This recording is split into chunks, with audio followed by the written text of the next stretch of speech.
O que nós temos aqui é, na nossa concepção, que parcialmente representa o melhor do município em relação ao futebol de campo.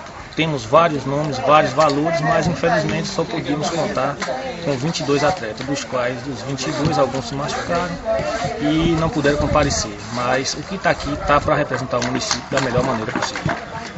Dom Basílio agradece muito o convite de Livramento por essa interação também na área esportiva. Já temos uma interação em vários outros setores, vários outros segmentos da sociedade, e também na área esportiva agora, no início do ano, a gente faz essa confraternização e essa interação aqui no município.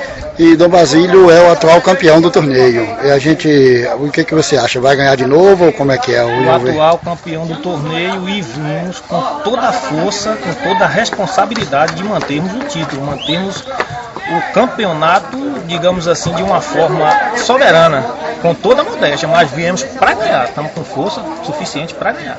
Tá certo.